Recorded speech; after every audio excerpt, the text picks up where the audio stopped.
creating custom Pokémon for you!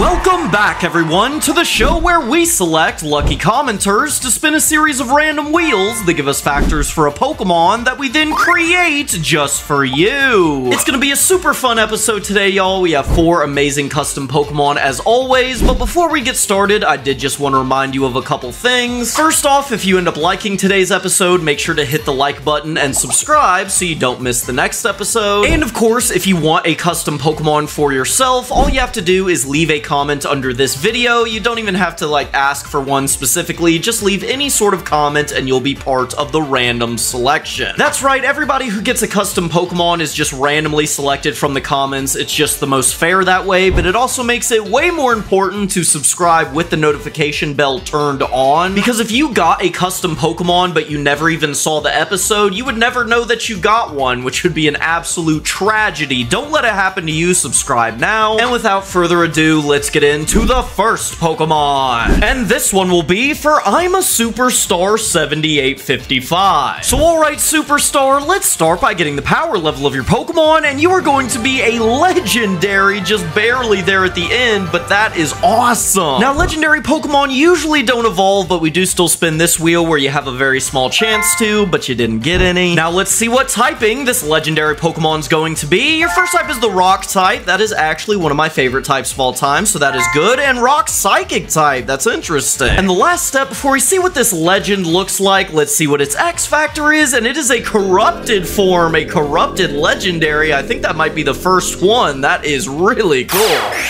At the highest point in the Pokemon world, there lives a creature that is training to save us all. Your Pokemon is Pandor, the Combat Master Pokemon. This Pokemon has spent its entire life training its physical and psychic ability. It's mastered a unique fighting style, which utilizes manipulating stones to deflect attacks and subdue enemies. And one day, while in a deep meditation, this Pokemon actually sensed the presence of the evil cosmic legendary that was closing in on Earth. Sensing a power level it never even thought possible, this Pokemon went straight to work mastering its mind to be able to resist this cosmic demon's influence. And when the day came that the cosmic evil launched its attack on Pandor, it was ready. While the evil believed it had corrupted its mind, Pandor's psyche proved too resilient, and instead of corrupting it, it absorbed a piece of the evil's power, infusing itself with the cosmic type and gaining an insane power boost. Now having the ability to fly and control cosmic types, this Pokemon is now our greatest hope of overcoming this cosmic threat.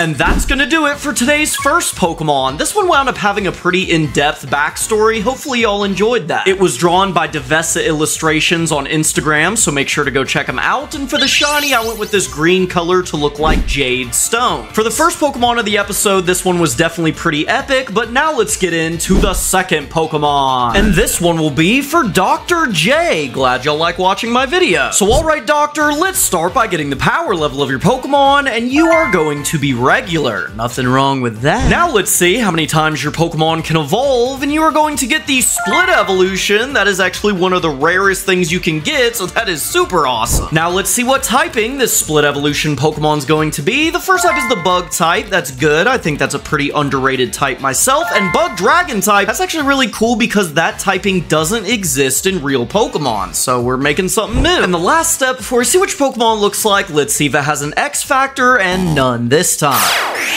Oh, look, everyone, it's Applin, the Generation 8 Apple Pokemon. What a cute little... Oh, sweet Arceus, what is that? Your Pokemon is Paptoid, the Parasite Pokemon. These Pokemon are the natural predators of Applins, often burrowing into their apples and eating them from the inside. And before you say that would be too dark for Pokemon, go look at some of the other Pokedex entries. This wouldn't even be top 10 worst things on there. When exposed to a tart apple, it would evolve into Endoflap. These Pokemon may be small, but they have the ability to produce incredibly loud noises that paralyze the opponent, making them easy prey. Now, if Paptoid was exposed to a sweet apple, it would evolve into Indo-Bull. Again, despite its small stature, these Pokemon are shockingly strong and durable, able to pick up and throw stones that are 100 times their body weight. And that's gonna do it for today's second Pokemon. This one wound up being super interesting all around. It's got unique typing, it's a split evolution, and it ties back to a split evolution that already exists. This whole thing was just so fun. It was drawn by Drake95, who's also on YouTube, so make sure to go show him some love. And for the shiny, I went with a bunch of green colors as a reference to green apples, which is also what shiny Applin does. But yeah, this one was super fun, but now let's get into the third Pokemon. And this one will be for Zero Effect. I'm glad you liked Drift. Y'all should go watch that episode if you haven't already. But anyway, Zero, let's start by getting the power level of your Pokemon, and you are going to be regular. Now let's see how many times your Pokemon can evolve, and you're gonna get 1, which makes you a 2-stage evolution line. Now let's see what typing your Pokemon's going to be. Your first type is going to be the Ghost type. That is great, one of my favorite types, always love seeing it. And Ghost Poison type. That typing is actually surprisingly rare, so this will be interesting. And the last step before we see which Pokemon looks like, let's see if it has an X Factor, and you do a signature move. Hi.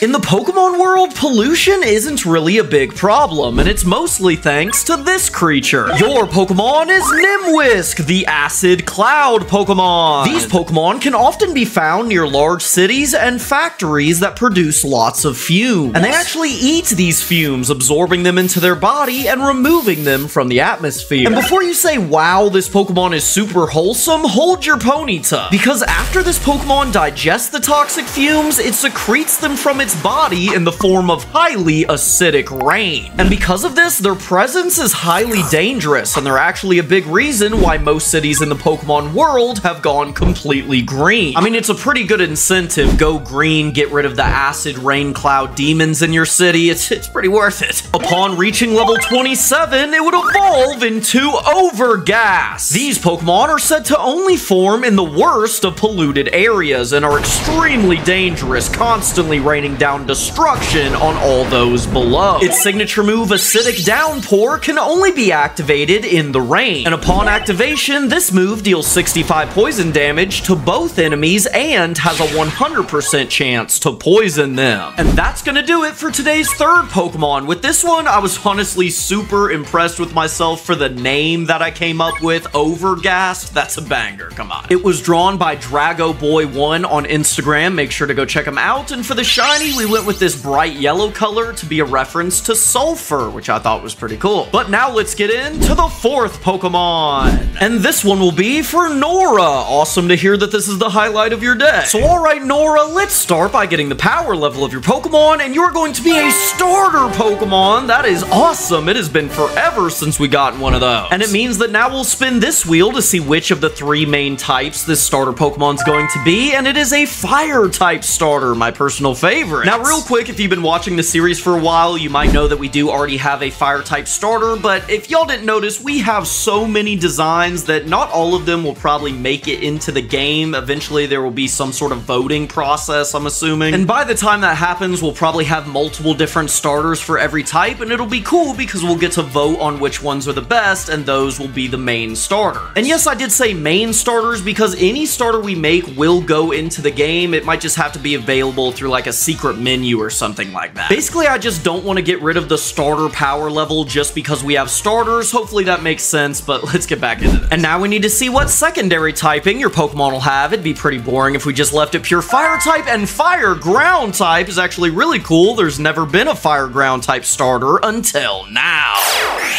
This starter Pokemon is only recommended for trainers with very high levels of patience. Your Pokemon is Scorsnoot, the hard-headed Pokemon. These Pokemon just plain don't listen. So while they do possess very above average battle capabilities for a first stage, you'll rarely see it because they don't want to be told when and where to fight. At level 15, it would evolve into Magmad. These Pokemon can produce incredibly high amounts of heat inside of their body, and they can channel that heat heat through the hole in their horn to decimate foes. At level 37, it would evolve into Moltonic. These Pokemon's bodies are so incredibly heat resistant that they're known to sleep in volcanic magma, with their main battle technique being covering the field in lava produced on its back before swimming through it at incredibly high speeds. And that's gonna do it for today's fourth Pokemon. Personally, I'm a really big fan of this one. I'm always a big fan of anything ground type, and this is no different. It was drawn by Bjorg Art on Instagram, so make sure to go check them out. And for the shinies, I went with some gray tones because those are always the coolest shinies. Gray and black ones, they're always the best. But that's gonna do it for today's episode, y'all. I hope you enjoyed. If you did, make sure to hit the like button and subscribe before you go. And if you want to watch more episodes, there's a bunch in the playlist. I'll see y'all in the next episode, but until then, peace.